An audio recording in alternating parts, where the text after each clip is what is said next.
araw po sobrang saya po namin ni Ivan. Ayan.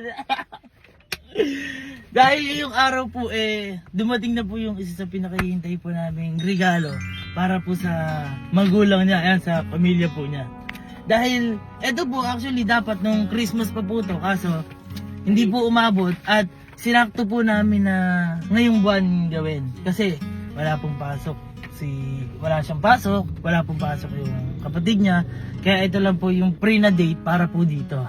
At kung ano nga ba yun, last Christmas po kasi sinabihan ko din po yung mga magulang niya na may regalo po ako sa kanila. Actually kami ni Ivan niya may regalo po sa kanila. Kaso madidelay lang po. Ito papakita ko po sa inyo. May regalo ko sa'yo. Kaso na-delay lang siya. Pero bigay ko din sa inyo. Okay. May ireregalo po kasi sana ako sa inyo nila Ivan. Ano yan, kuya? Kaso po na-delay lang po siya. Pero baka po pagkakatapusan pa po siya dumating. Merry Christmas po. Meron po kasi yung regalo sa inyo nila mami. Wala may hindi po. Kaso po, na-late po siya. Pero bibigay ko po siya bago po pumasok yun sa bahay. Ayan, sinabi ko po sa kanila at nag-iisip sila kung ano ba yung regalo na yun, kung bagay ba, o kahit ano nga ba. Hindi nila mahulaan. Hindi po nila mahulaan. At ngayon, eto, dumating na po siya. Kaya, sobrang saya namin dahil ako, sobrang pangarap ko po na mangyari sa buhay ko to. Siyempre, hindi lang sa akin, kasama yung partner ko. At kasama yung family na partner ko.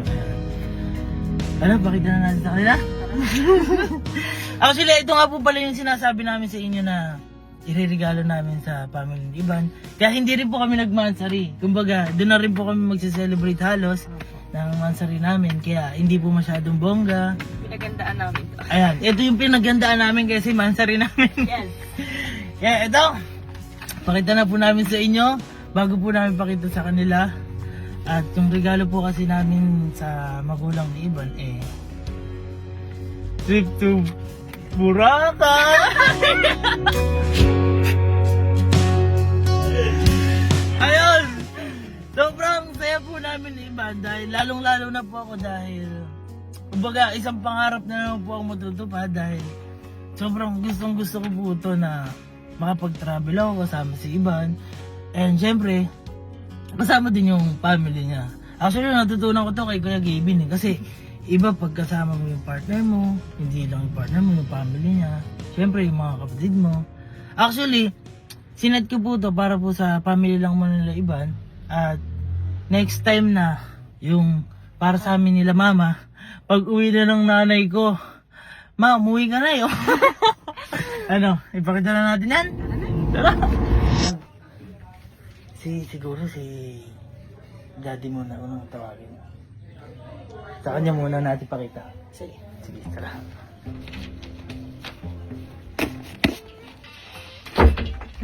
Dito na si daddy. What's the problem? What's the problem? Ay, di ba po nung Christmas, sabi ko po sa inyo may regalo po kami ni Ivan. Kaso po na-delay lang. Kadarating lang po kasi. Not bad. Check niyo po.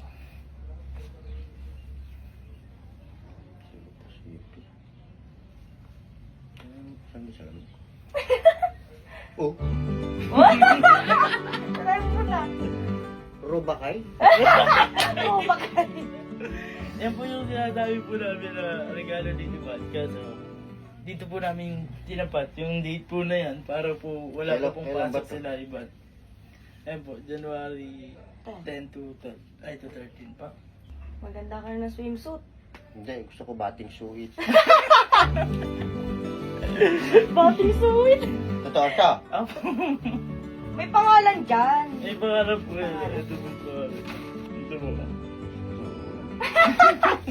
Guys, hindi alam ni daddy kung ano magiging reaction niya kasi may trabaho siyang may iwan dito. Ito na.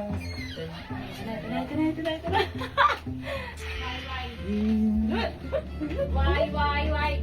Mami, Oh. natatandaan niyo po nung Christmas po. Mm-mm. Di ba po sabi namin may regalo kami ni Ivan? Mm-mm. Di ba po na-delay lang? Eh, kadarating lang po niyo. Ano Ito po. Ayan niyo po. Ay! Ay! Anong bobo?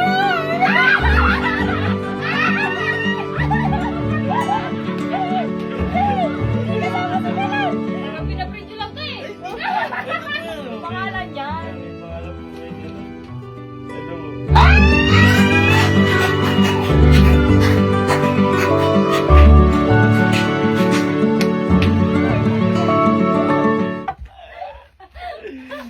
Bakit? Eh, na-delay lang po siya eh. Kasi ito po yung time na pilig po namin. Okay, kasi may pasok po sa live. Ayan, tawagin mo yung kapatid mo. Nanginginig ako. So, di ba may sinabi kami ni Iba na may regalo kami sa inyo nung Christmas.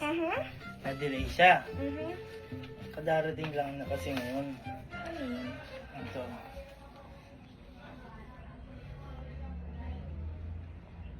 Oh my God!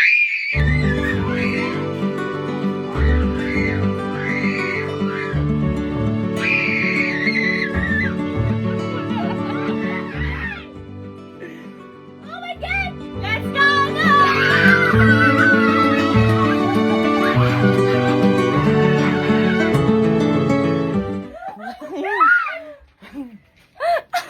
Oh my God! Hindi ko na-expect na gusto pala nakabalik mo dun. Gusto ko lang bumalik doon kasi masaya dun eh. Hindi pa naman napupunta doon. Gusto ko rin ko din.